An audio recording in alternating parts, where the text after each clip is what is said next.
OTEP à tous. Bienvenue sur la chaîne des panafricanistes par essence, par conviction et par excellence.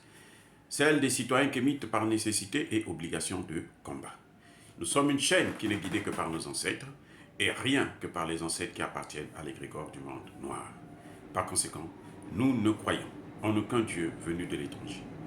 Toutefois, cette vidéo n'est aucunement destinée à inciter ni à la haine ni à la violence, car nous menons un combat qui est d'abord et avant tout spirituel, ensuite il est politique, géopolitique et géostratégique, contre l'impérialisme, le colonialisme, le néocolonialisme et l'endocolonat, sur la base du principe fondamental que nous avons hérité de nos ancêtres kémites, qui est celui de la Mahat, c'est-à-dire vérité et justice.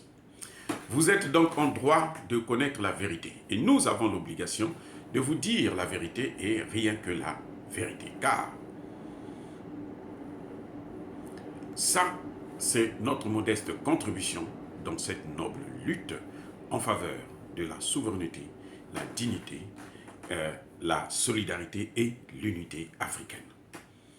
Et ça, c'est exactement le panafricanisme. Bien-aimés frères et sœurs, je pense que vous êtes tous au courant, vous l'avez appris, que le porte-parole de la mission des Nations Unies au Mali a été sommé de quitter le Mali dans les 48 heures qui suivent. La note est tombée mardi, je crois, ou mercredi.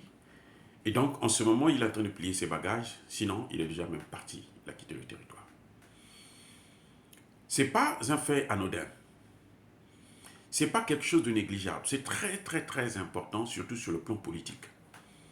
Parce que c'est là qu'on comprend que la guerre entre la France et le Mali continue. La France a perdu sur le plan militaire, puisque Barkhane est condamné à quitter le territoire.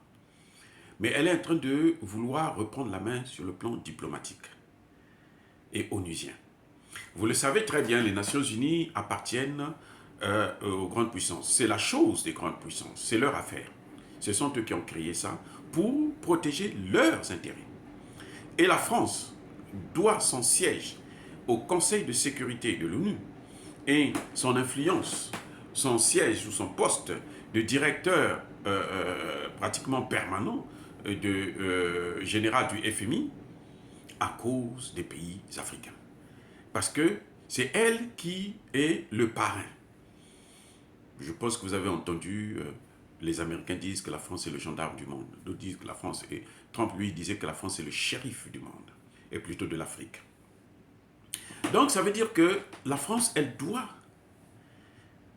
même son influence, même son rang de puissance, à cause des pays africains, notamment à cause du franc CFA, qui lui rapporte plus de 500 milliards de dollars chaque année, mais aussi à cause des matières premières qui sont à sa portée, qu'elle exploite comme elle veut. Qu'elle pille d'ailleurs. Donc, cette guerre se traduit sur le plan diplomatique. Comment? La France va au Conseil de sécurité. C'est la France qui crée les missions de maintien de la paix. Et écoutez-moi bien.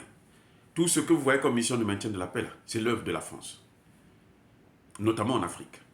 Et d'ailleurs, aujourd'hui, il n'y a plus d'autres missions de maintien de la paix à l'étranger en dehors de celles qu'il y a au Mali, Centrafrique, au Congo démocratique.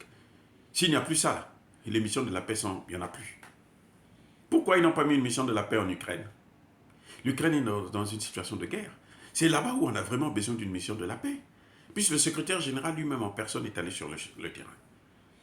Donc la France crée ses missions, notamment en Afrique, pour contrôler ces pays. Et vous voyez très bien qu'il y a deux pays qu'elle contrôle bien, c'est-à-dire la Centrafrique et le Mali, et elle a mis des grosses missions là-bas. Et dans ces missions, il y a des Français qui travaillent. Ces Français qui y travaillent, ils font exactement la politique française. C'est-à-dire que tout ce que dit la France, c'est ce que eux aussi, ils font.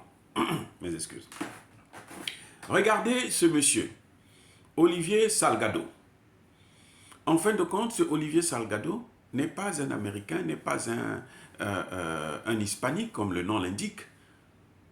C'est un Français. Le porte-parole de la mission des Nations Unies au Mali, c'est un Français.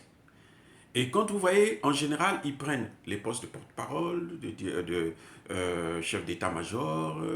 Donc, des grands postes là, ce sont des Français qui sont là, des postes clés, pour pouvoir faire exactement ce que la France veut qu'ils puissent faire.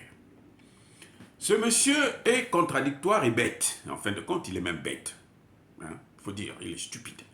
Parce que ce monsieur a été le premier à dire que les militaires ivoiriens qui ont été arrêtés, les mercenaires ivoiriens arrêtés au Mali, n'ont jamais été mandatés, n'ont jamais eu une mission de l'ONU. Eh oui, il n'y avait pas de rotation. Il l'a déclaré sur France 24, sur RFI et autres. Même si ces chaînes aujourd'hui cachent ces audios-là, parce qu'ils pensent que les gens n'avaient jamais écouté ça. Mais on a écouté ça déjà, on sait ce qu'ils avaient dit. 48 heures plus tard, lorsque Alassane Ouattara va dire, se contredire lui-même et dire qu'ils étaient en mission et qu'il faut les libérer, c'est là que monsieur a commencé maintenant à régler ses comptes avec le Mali sur des comptes Twitter et autres, sur les réseaux sociaux.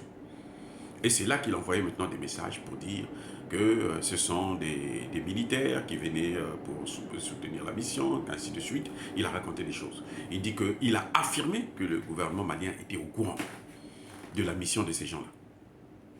Le gouvernement malien lui a demandé, ok, donne-nous les preuves que nous avons été au courant. Puisque quand vous envoyez aux Nations Unies, quand vous envoyez une lettre, si c'est par email, vous avez ça dans votre email. Si c'est par fax, vous avez le reçu que le fax est allé et il est arrivé. Si c'est par courrier normal, vous recevez l'accusé réception. Voyez, donc on lui dit, donne-nous maintenant la preuve. Au lieu de donner la preuve, il continue à maintenir sa position et inciter les gens à penser que le gouvernement malien, c'est un gouvernement de menteurs. C'est là que les Maliens ont pris la décision de le virer. Donc les Maliens ont tout à fait raison. Mais en fait, c'est la continuité de la guerre entre la France et le Mali. Et je crois qu'aujourd'hui, pour le Mali, pour qu'il soit un peu plus tranquille, il faut qu'ils enlèvent cette mission-là. Il faut qu'ils refusent le renouvellement de cette mission. Sinon, il y aura de très, très gros problèmes lors des élections. Ils vont faire comme s'ils étaient calmes avant les élections. Mais le jour des élections, ce sont eux qui vont organiser les élections. On l'a vu déjà en Côte d'Ivoire. Ce sont eux qui ont organisé les élections, qui ont proclamé carrément les élections.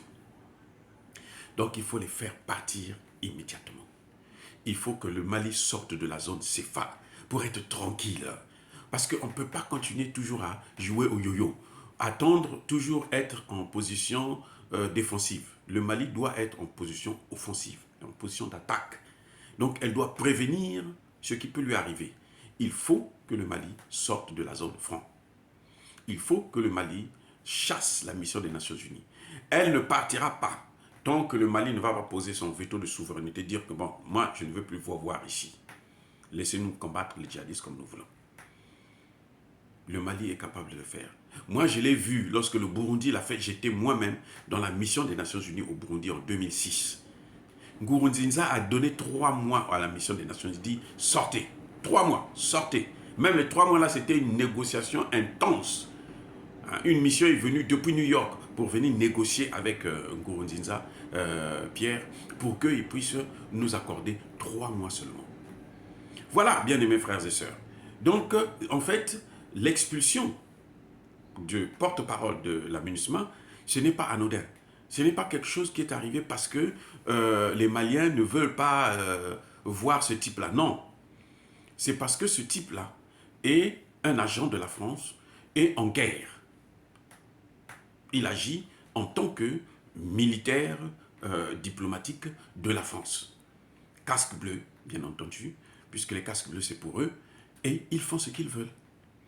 Et ça, c'est une très bonne leçon. J'espère qu'il n'aura pas une autre mission qui va l'accueillir parce qu'un homme qui a été expulsé, en principe, on ne devait pas le prendre pour l'utiliser dans une autre mission. Mais vous allez voir, on va le prendre, le placer soit au Centrafrique, soit au Congo démocratique, surtout qu'au Congo,